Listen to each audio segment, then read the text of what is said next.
পাগল মানুষ নাই গাড়ি গাড়ি, আমি যেই দিকে যাই সেই দিকে হয় আমার বাড়ি।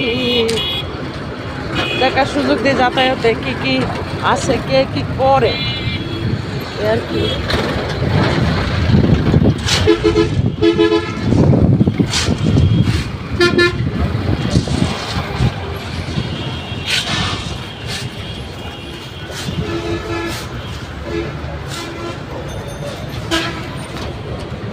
বৃষ্টির দিন এসে পড়ছে, যে এই খালগুলো অতি দ্রুত পরিষ্কার করার নিয়ম। কারণ এই খালের ময়লার কারণে বৃষ্টি আসলে ঢাকা শহরে বৃষ্টির পানি বন্যা হয়ে যায়। আমি মনে করি যে এই খালের আশপাশে হকার মুক্ত এমনকি দোকানপাট মুক্ত করলে আর এরকম ময়লা জমবে না। বৃষ্টির দিন এসে গেছে, বৃষ্টি যেহেতু এসে গেছে, এই খালগুলো পরিষ্কার করা অতি দ্রুত দরকার।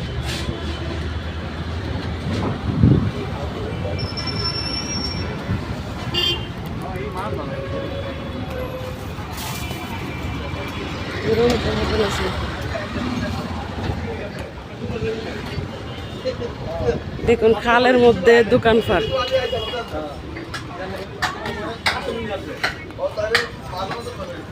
এই খালের মধ্যে দোকানপাটের কারণে দেন খালের নিচটা দিয়ে কত ময়লা আবর্জনা জমছে। দেখুন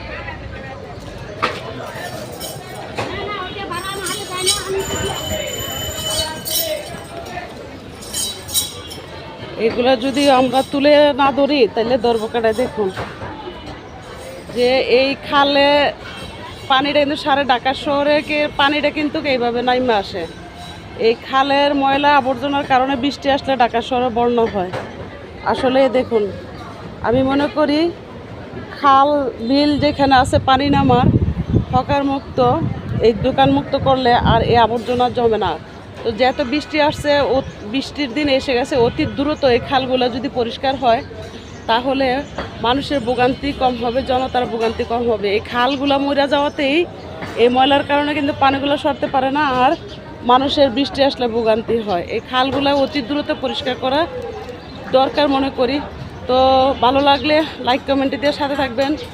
জনতার স্বার্থে আমি শিমুলি জাহান, দেখার পরেই এগুলা আমি ভিডিও বার্তায় দেখার সুযোগ দিই, যেত পরিষ্কার করে যারা এই ময়লা পরিষ্কার আবর্জনা পরিষ্কারের দায়িত্ব আছে তারা যেন অতি দ্রুত বৃষ্টির আগেই এই খালগুলো পরিষ্কার করে নেয়। এইখান থেকে গোবিন্দপুর বাজার পর্যন্ত এইভাবে ময়লা আবর্জনা জমে আছে। এই খাল আর এই দৃশ্য কিন্তু, এই খালের দৃশ্য কিন্তু এই পুরা ঢাকা শহরের পানি কিন্তু নেমে কাশপুর নদীতে যায়। সেই খালগুলা ময়লা এইভাবে শেষ হয়েছে। শুধু পলি আর বোতল, এই পলি আর বোতল আবর্জনার কারণে দেখুন এখানে একটা দোকান, এই দোকান মুক্ত হকার মুক্ত করলে কিন্তু আর এরকমটা হয় না। দেখুন কি পরিমাণ, কিন্তু গোবিন্দপুর বাজার পর্যন্ত এই দুর্দশা আমি যা দেখলাম।